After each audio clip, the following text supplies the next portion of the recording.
Welcome to Light Path Render Settings. In this video you will learn about light paths and how they're critical when using transparency. So to give you an example of what I'm talking about, in this scene we have a lot more grass than we've done before. And as you can see, there are these nasty black and shaded areas. Well, that's all to do with the transparency setting, how much light is let through, and after it's passed through a certain number of them, it stops and turns black. Increase the number and you get no more blackness, no more horrible artifacts in our image. So let's go explore this now and hop on over into Blender. Okay, welcome back into Blender, and I've just realised I probably didn't have this one before. I do like this particular sky, but I don't quite like the ground at the moment. We can always go back and change that. The one I was using before wasn't a mirror ball, but an equi-rectangular one, and if I go ahead and open up the section assets, I think it was this one here, Sky Photo 3. Now it's not going to update here until I re-render, so let's go ahead and do that now. Yes, that's what I had on there before, because it's more cloudy than the other one. And if I hop back into 3D view, you can see as we move about, we've got some sky in there. An overcast day, yes, but otherwise looking pretty good. Okay, so let's hop over into the 3D view and hop into solid. No, not solid. Let's just go solid lump material mode there, and we can see our grass. So let's go ahead and experience what we mean by light paths and how they interact. And to do this example, I'm just going to grab one of these and shift it to the side and then zoom into it. And I'm also going to move the camera off of it for the moment, so we can move around quite freely and zoom right into our model.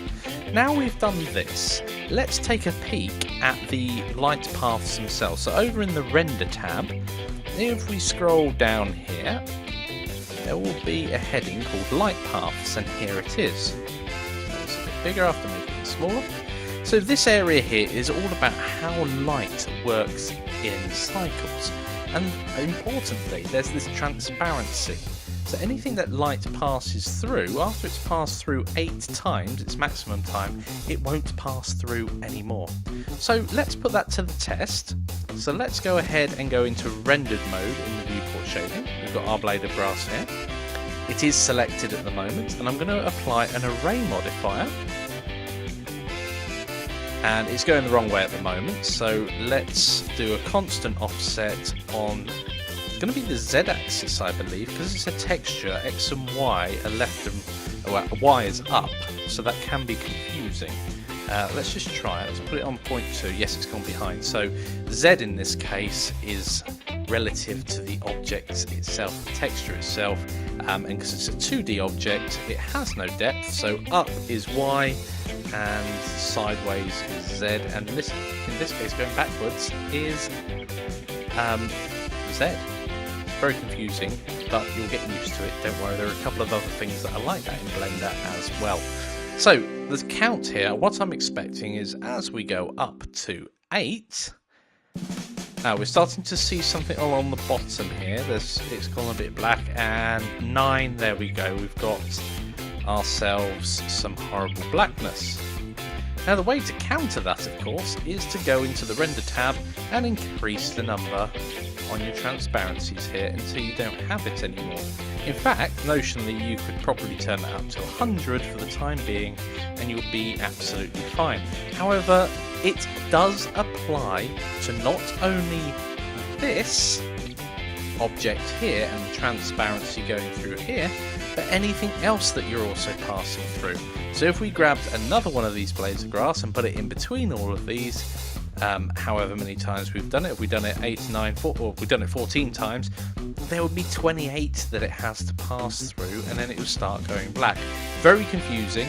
Essentially, you would have to set this higher and higher and higher. And we'll have to watch that if we decide to use a lot of textures for our blades of grass. So, with that in mind, get these settings set up, get them understand, play around with how many it takes before it starts going wonky for you. In fact, if you set that down to 0, it's no good at all. It hardly lets any light through at all. Looks ghastly, and of course as this goes up, I don't know if this number's got a top. Yes, it has, 1024. So in theory, with blades of grass, it'd be very easy to hit that number because there are quite a few blades of grass on the ground. However, we're unlikely to be looking through 1024 of them and actually see the 1024th blade of grass. There's going to be something blocking that anyway, so that shouldn't become an issue, but it's worthwhile knowing there is a maximum to that. Okay guys, it's challenge time, and it's a thought exercise on transparency. So grab a pen and paper if one's near you, or just think about it lots. Best if you write it down though. So think about how many blades of grass your scene might have in it. I'll give you a hint, it's lots. Now imagine you're laying on the grass looking down. How long do you think it would take before the transparency level itself didn't matter because another blade of grass or something solid was blocking it? Now, what would help reduce the number of blades of grass in a straight road other than no grass at all? And what else could we use to model grass as well? Think about that. So pause the video now and write down your answers. Okay guys, welcome back. Let's have a look at those, and then I've got another modelling challenge for you afterwards. So, first of all, think of how many blades of grass your scene might have in it. Hint, lots, it's going to have a couple of thousand, at least probably tens of thousands of blades of grass in it. So it is important that we only put grass where it's needed. Otherwise, we're asking the computer to render things unnecessarily. Now, imagining you're laying on the grass, it wouldn't take long for more grass to overlap. So I think after about 100 blades of grass or so, you're bound to have actually passed through any transparency problems. But thinking about the different levels as well, I'd probably go for around 150 or so, because there's going to be some grass that's taller than others, and especially as you get towards the top of the grass, you're going to have some that are taller than others, and obviously then they're going to be able to see further along. Right, what would help reduce the number of blades of grass in a straight row? Well, what you could do is change the level of the ground, and that would also change the view of the grass itself, which is a great idea for maintaining a bit more interest in the scene. After all, we are modelling a rabbit in some grass, not a field of corn, so it doesn't have to be perfect. And what else could we use to model grass? Well, the clue is in the question. We could actually model grass physically. It would take us longer to do.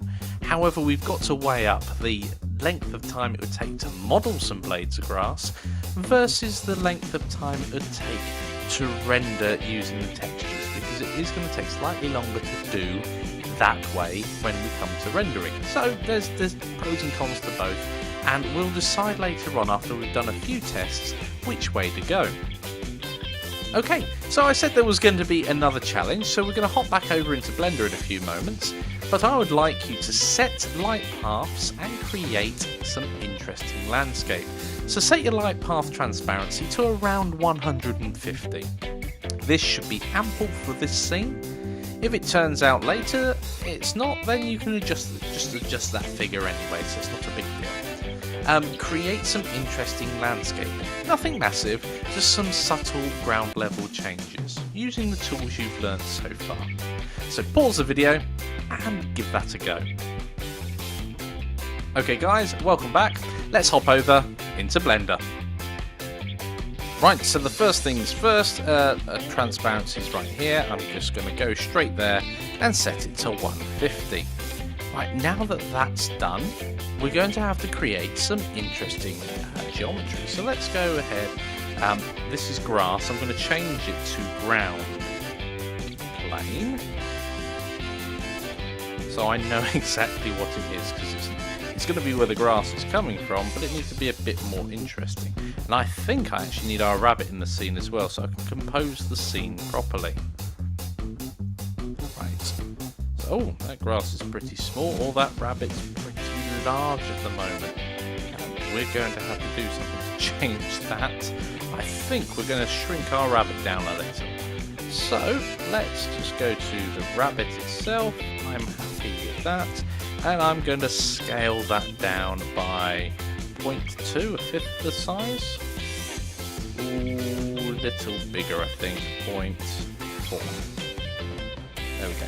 I'm happy with the scaling of the rabbit a bit lower. Brilliant. So let's think about the ground itself. In fact, why have all this ground in front of our rabbit? Let's move our rabbit, locking it to the Z-axis down here somewhat. Excellent. So let's play with our ground itself. So I'm going to hop into solid mode here. Select this and go into edit mode. Now there's a couple of ways that I can alter the ground itself. Now at the moment the ground consists of 4 edges, 4 vertices, so we can't really do much with it. Well, we could go into the sculpt tool and do some sculpting with it, but I don't think that will give us the desired results, and the reason for that is it's going to create lots of patchy bits of geometry. It'd be best if we uniformly divided this and then moved it about. So we can just subdivide it, and then in the operator panel down here we can just increase the number of cuts here until it makes sense. We don't need it over the top. I think 10's as far as you can go, and 10 should be absolutely fine. If it's not, you can always subdivide again. Now that we've actually done that, we can go in and pick a face, any face at all. Let's pick that one and go to move it, but moving it with proportional editing turned on. So once it's turned on, we can pick and choose how we want it to lift up and down. Smooth is absolutely fine. I'm going to grab that, and using the mouse wheel, proportional size is currently very small. You can see at the bottom there it's increasing, and in a few moments, there we go, the cursor is actually big enough to have an effect. Now I don't want to make a mountain like that because it will look ridiculous, so let's just bring it back down a little, but it's useful being able to pick those bits up.